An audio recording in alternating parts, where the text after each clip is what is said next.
Hi everyone. Today's our topic is center of number of parallel forces. अब इस topic में हमारे पास क्या है कि जब पैरेलल फोर्सेस होती हैं तो वो हमारे पास किसी भी डायरेक्शन में पैरेलल हो सकती हैं। तो सबसे पहला केस तो हम वो डिस्कस कर रहे हैं when point of application of forces lies in a straight line.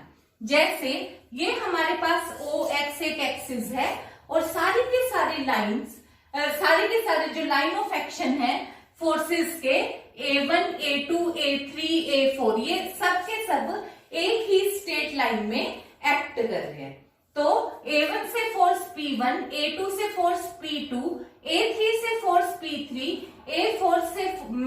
A4 point से फोर्स P4 एक्ट कर रही है।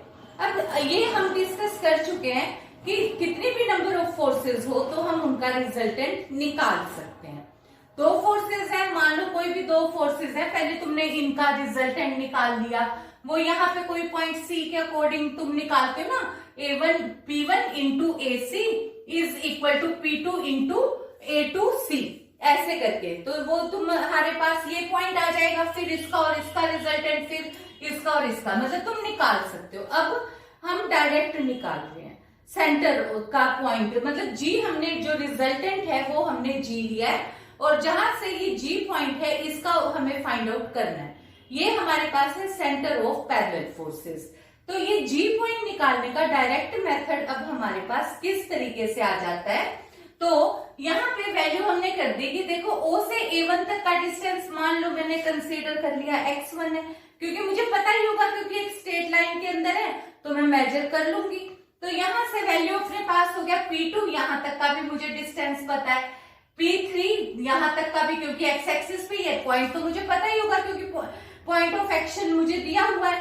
तो यहां से इसी तरीके से 4 का और इस पॉइंट का G का मैंने, क्योंकि ये G पॉइंट का सेंटर का पॉइंट मुझे फाइंड आउट करना है तो इसको मैंने डिस्टेंस कंसीडर कर लिया। Let us consider distance from origin B x कह दो या x bar, one and the same thing, मतलब जो तुम रिप्रेजेंटेशन देना चाहो।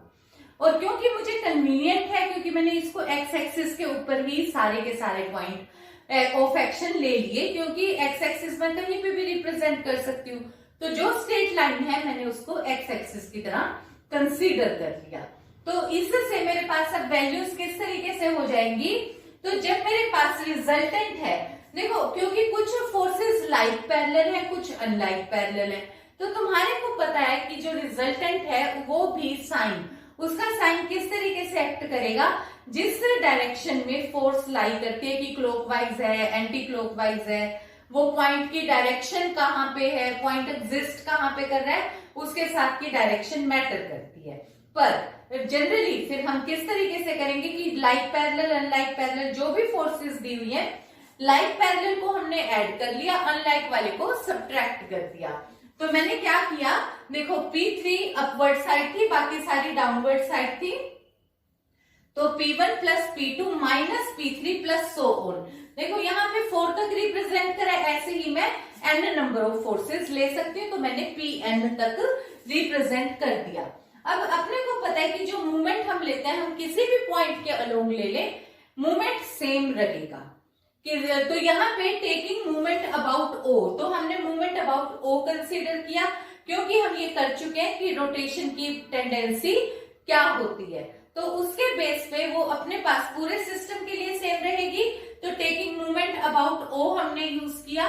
तो किसी भी पॉइंट के अबाउट हम यूज करते हैं तो किस तरीके से कि रिजल्टेंट के साथ O तक का परपेंडिकुलर डिस्टेंस, O तक का परपेंडिकुलर डिस्टेंस तुम्हें पता है कि तुमने x कंसीडर किया, क्योंकि O को तुमने x एक्सिस, वो उसके बिल्कुल पैरेलल में डाउनवर्ड साइड इस तरीके से जा रही है। तो यहाँ पे इसके साथ कितना हमने कंसीडर किया है, x या x बार। और इसी तरीके से P1 तक का परपेंडिकुलर डिस्टेंस हो गया x1, x2, x3 and so on Pn xn। अब इस चीज को x बार ओवर, तो ये वाली जो वैल्यू है इसको हम इसके डिनोमिनेटर में लेके जा सकते हैं। तो x bar is equal to, इसको मैंने शॉर्ट में लिख लिया, summation PIxi over summation PI। ये वाली जो माइनस का साइन है, ये नहीं कहना कि भी यहाँ पे कभी प्लस आ रहा है कभी माइनस, आपने तो प्लस लिख दिया, क्योंकि ये जो साइन है ये डायरेक्शन के अकॉर्डिंग हम ऑपरेट करते हैं, ठीक है। तो अब ये वाला तो था अपना, जबकि point of application of forces lies in a straight line. अब अपने पास है when point of application of forces lies in a plane, मतलब प्लेन सेम है। अगर प्लेन सेम है तो मैंने उसको कंसीडर कैसे किया कि सिंस पोजीशन ऑफ जी, जो जी की पोजीशन है सेंटर की, तो वो इंडिपेंडेंट होती है of the common direction of forces, let us rotate them about their point of application till they are parallel to y axis। मतलब अब मेरे पास अब इस केस में क्या दिया हुआ था, कोप्लेनर है तो ये एक प्लेन है, प्लेन में कोई दो पॉइंट के अलोंग होगा। तो पहली फोर्स मेरे पास है P1, ये एक्ट कर रही है ए पॉइंट पे और पॉइंट का नाम है x1 y1, line of action ये है।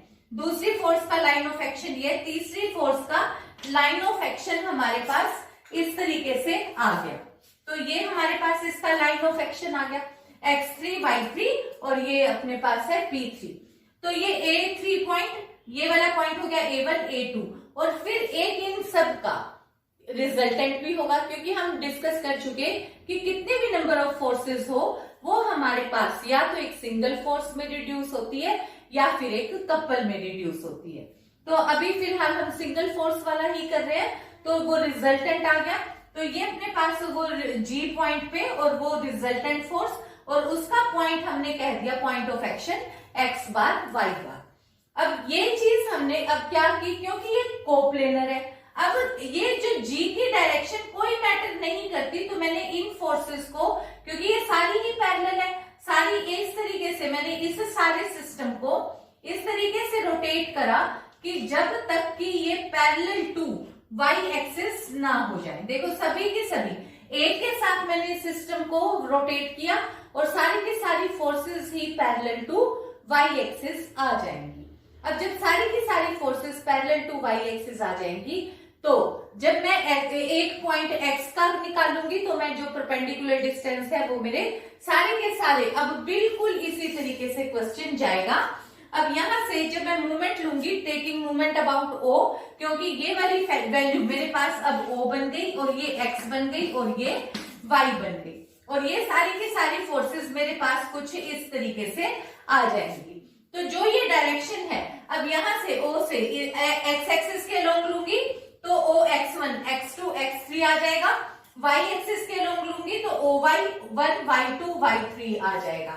तो ये जब हम रिजल्ट करेंगे तो रिजल्टेंट फोर्स कितनी हुई, P1 plus P2 minus P3 ही, क्योंकि यहाँ पे हमने ये वाली वैल्यू P1 P2 की डायरेक्शन सेम और P3 की डायरेक्शन डिफरेंट शो की है।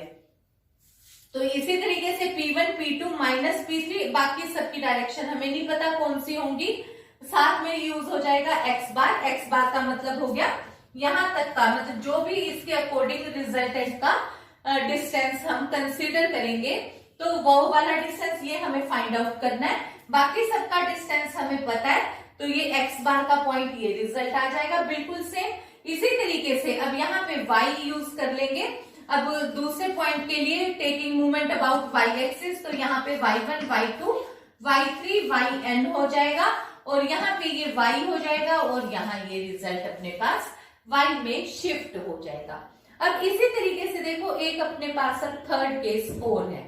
देखो फर्स्ट केस कौन सा था, when point of application of forces lies on a straight line. Second था हमारे पास when point of application of forces lies in a plane means coplanar. अगर ये नॉन कोप्लेनर हो, अब थर्ड केस हमारे पास कौन सा हो गया, जब फोर्सेस नॉन कोप्लेनर हो। अगर नॉन कोप्लेनर है तो एक प्लेन से दूसरे प्लेन में आते हुए भी ये वाला पॉइंट हम इस तरीके से एक्सटेंड कर देंगे कि ये पॉइंट आके हमारे पास x और y एक्सिस के अंदर शिफ्ट कर जाएगा।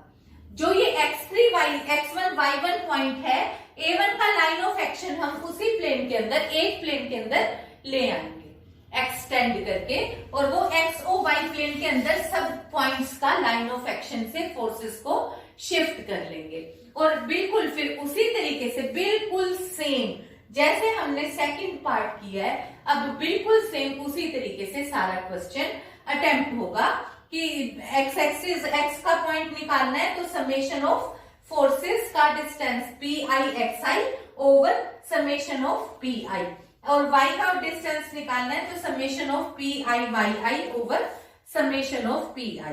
अब देखो, अब यहाँ पे जो एक चीज और है हमारे पास कि डिनोमिनेटर में पी आई है, तो क्या होगा कि अगर summation of P I zero हो जाए। अब तुम कहोगे समेशन ऑफ पी आई कैसे जीरो हो सकता है, क्योंकि हमने अनलाइक पैरेलल फोर्सेस कंसीडर करी है, तो हो सकता है कि एक फोर्स P हो और एक फोर्स माइनस P हो, ठीक है। और जब हमने इनको ऐड किया है तो ये हमारे पास सम इन दो फोर्सेस का जीरो आ जाए। अगर जीरो आ गया तो यानी कि सेंटर का पॉइंट हमारे पास कितना आ गया, इंफिनिटी या डज नॉट एग्जिस्ट। तो उस टाइम पे ये हमारे पास हम क्या कहेंगे, तो इसका मतलब है फोर्सेस कपल बना रही हैं, और वो हम अलग से डिस्कस करेंगे। Again we have a question in which we have to prove that parallel forces PPP act at angular point of right angled triangle ABC and parallel forces 2P 2P 2P act at middle point of the sides. If the sides of triangle including the right angles are 6 and 8 units respectively, find the distance of center of these forces from C, that is from the right angle. Means C हमारे पास right angle वाला point है, तो हमने यहाँ पे क्योंकि right angle है तो इसलिए मैं क्या प्रेफर करूंगी, मैं एक x एक्सिस और एक y एक्सिस कंसीडर कर लेती हूँ। x एक्सिस और y एक्सिस कंसीडर करने से मेरे को क्या हो गया कि C मेरे पास सेंटर, मतलब C जो पॉइंट है वो ओरिजिन की तरह एक्ट करेगा, यानी कि C इज इक्वल टू 0 0, और यही मुझे 90 डिग्री के एंगल वाला पॉइंट भी दिया हुआ है। तो एक तरफ कहा है कि 90 डिग्री के एंगल से एक साइड तो 6 यूनिट की लेंथ है, दूसरी तरफ 8 यूनिट की लेंथ है, तो x एक्सिस लेने से वो क्या हो गया 6 0, और y एक्सिस लेने से ये वाला B पॉइंट हो गया 0 8। अब मेरे को A, B और C तीनों पॉइंट पे पैरेलल फोर्स P दी हुई है, तो इसलिए मैंने A पे P फोर्स दिखा दी, B पे P फोर्स और C पे P फोर्स रिप्रेजेंट कर दी। अब इसके बाद आ जाओ, फिर मुझे कहा है कि मिडल पॉइंट्स हैं जो तीनों साइड्स के ट्रायंगल के, उनके ऊपर पैरेलल फोर्सेस 2P एक्ट कर रही हैं। तो फिर अब मैंने हर एक साइड का मिडल पॉइंट निकाल लिया। देखो C से A के बीच का मिडल पॉइंट कितना हो गया, क्योंकि ये 6 है तो ऑब्वियसली 3 होगा, तो वो पॉइंट हो गया D, और फिर इसी तरीके से E, और फिर ऐसे ही मैंने F फाइंड आउट कर लिया। ये तुम्हारे को बिल्कुल ठीक से पता है कि ये 3 हो जाएगा, ये 4 हो जाएगा, ये यहां से 0 हो जाएगा, और ये पॉइंट 4 हो जाएगा।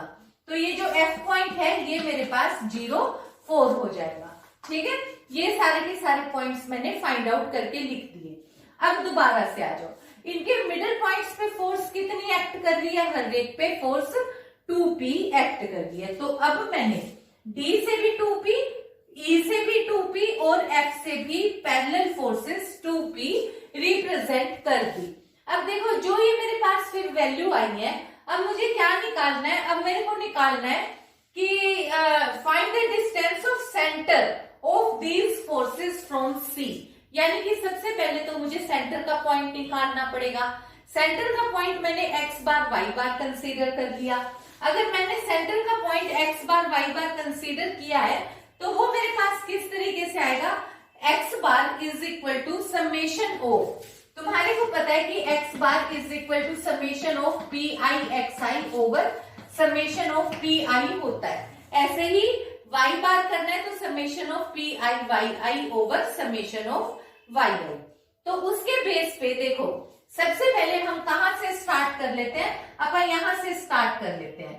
तो ये वाली जो P फोर्स है, तो ये देखो यहां से स्टार्ट करा हमने, तो ये P फोर्स के साथ परपेंडिकुलर डिस्टेंस x बार यूज किया, तो इसके साथ अपने पास ये वाला पॉइंट से किया है हमने।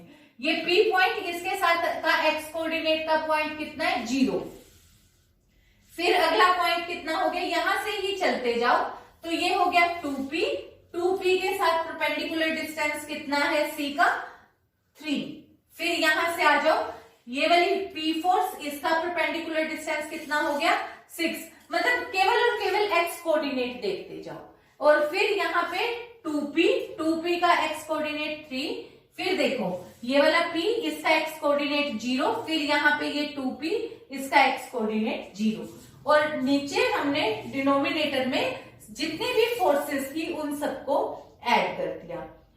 6 फोर्सेस हो गई 3 पॉइंट्स पे, 3 मिडिल पॉइंट्स पे, पीपी आपस में कट गया। जब हमने कैलकुलेट किया तो ये आंसर हमारे पास 2 आ गया। अब बिल्कुल सेम प्रोसेस से, जहां पे ये 0 है, यहाँ पे पहले नंबर पे 0 ही आएगी, यहाँ पे दूसरे पे भी 0 आएगी, तीसरे पे भी 0 आएगी, फिर यहाँ पे हो जाएगा 4, यहाँ पे हो जाएगा 8, और यहाँ पे हो जाएगा फिर से 4। इसके साथ जब तुम क्वेश्चन कैलकुलेट करोगे तो y बार का पॉइंट तुम्हारे पास आ जाएगा 8/3। तो यहां से तुम्हारे पास सेंटर का point x bar y bar is equal to 2 and 8/3 आ गया। ठीक है, अब तुम्हारे को इसका डिस्टेंस कहां से निकालना है, फ्रॉम पॉइंट C 0 0, C का पॉइंट 0 0 है, इसके साथ डिस्टेंस तुम्हारे को निकालना आता है डिस्टेंस फार्मूला से, that is x2 minus x1 whole square plus y2 minus y1 whole square under root. यहां से हमारे पास हमने कैलकुलेट किया तो ये रिजल्ट हमारे पास आ गया 10/3 यूनिट्स। तो that is all for today, thank you.